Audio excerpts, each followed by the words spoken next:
may driver side. Ito. Ngayon, tagal natin yung hose.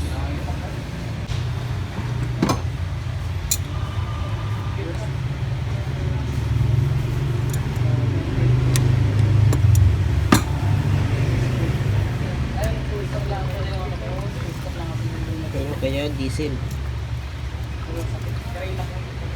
Ayan natin yung isa pang hose. Bali, 4 na hose siya. Yes. At iwamit ang plies.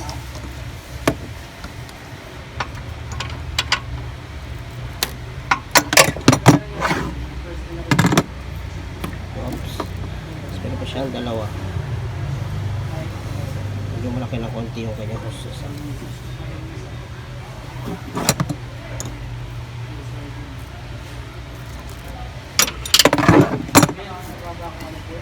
Okay, plus 1.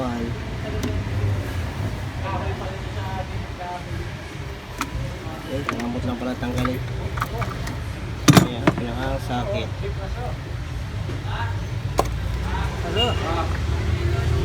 Okay, ito natin yung sakit niya.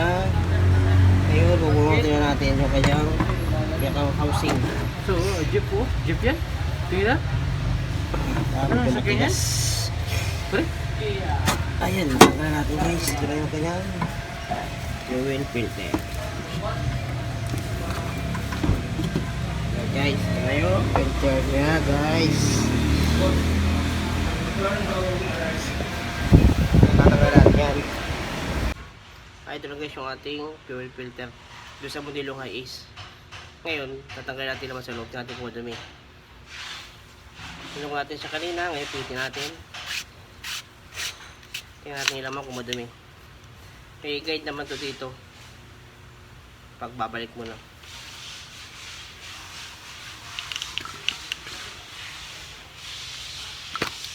Ayan guys, tanggal natin. Tanggal natin yan. Ayan guys, talagang madumi na pala. Oh. Medyo may itim na rin. Kaya natin talagang palitan. Okay guys, pagta natin, puwa tayong bago. Guys, ito na yung ating filter housing at saka yung pinaka-cover niya.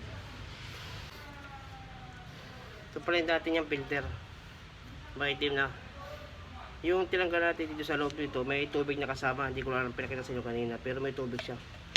Kaya may ilaw na yung sign niya ng replace fuel filter. Madumi na rin yung loob talaga. Tapos ito yung ating papalit na bagong original. Yan. Lexus na tatak, Toyota. Yan.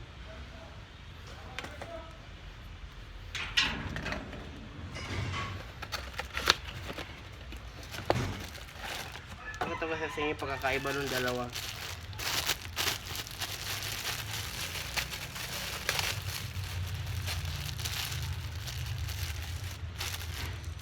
Ito yung bago natin puti.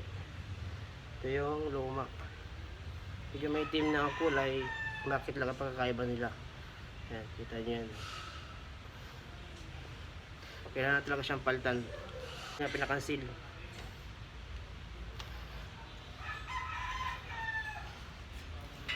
Yan guys.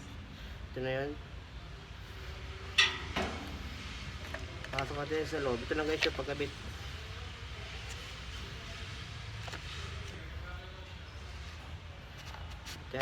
Ito yung bago pinasok natin.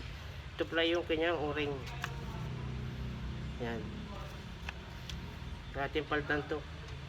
Tapos ito yung kanyang pamalit.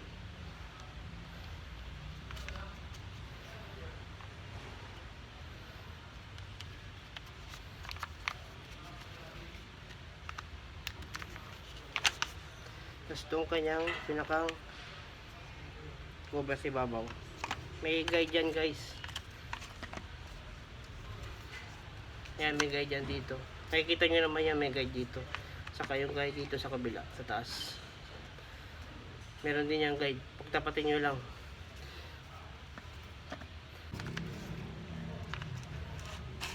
Yan, lagay natin yung pinaka-cover niya. Tapos higpitan lang. Meron din naman, may guide din dito sa pinakang kanya. Pag topide doon sa guide, sa pinakang guhit niya, ayan, tapat na yan, higpit na yun. Alay lang, makakabasag yung takip. Yan, higpit na siya guys. Kaya pwede na siyang ikabit. Yan, ito na guys yung ating buong filter. Kakabit lang natin ito. Tapos pandarin natin. Ayan na, kakabit natin. Meron siyang guide sa likod. I-guide natin ng mabuti.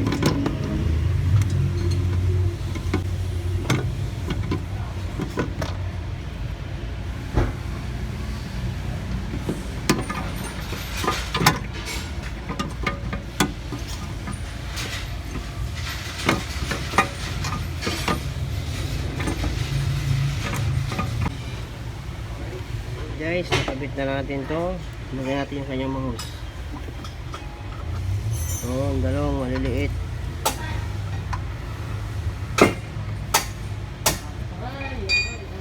Tapos to. Ito yung kanyang pinakalinya papunta ng galing tangke at saka ng kanyang papunta ng kanyang injection pump. Ito yung galing sa tangke niya. Ito yung papunta ng injection pump. Bumbay muna natin siya para lubas yung kanyang fluid. Bumbay natin para lubas yung kanyang prodo. Yan. Kanya lang hanggang sa lubas yung kanyang fuel. Diretso lang yung hanggang sa lubas.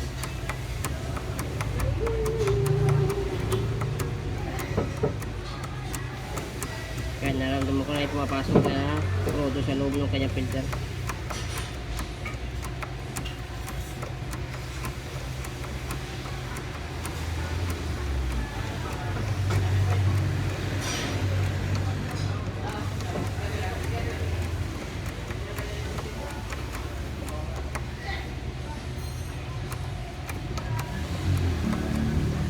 Ayan guys, so may lumalabas na.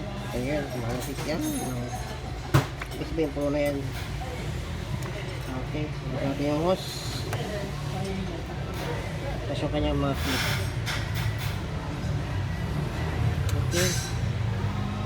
Lahat natin mga clip niya lahat. Okay. Tapos, pit natin yung kanyang socket. Yan, okay na guys. Finish na yung ating kabit. Ngayon, start natin muna siya. Tingnan natin kung andap. Start lang. Start ko. Start. Start na. Oh.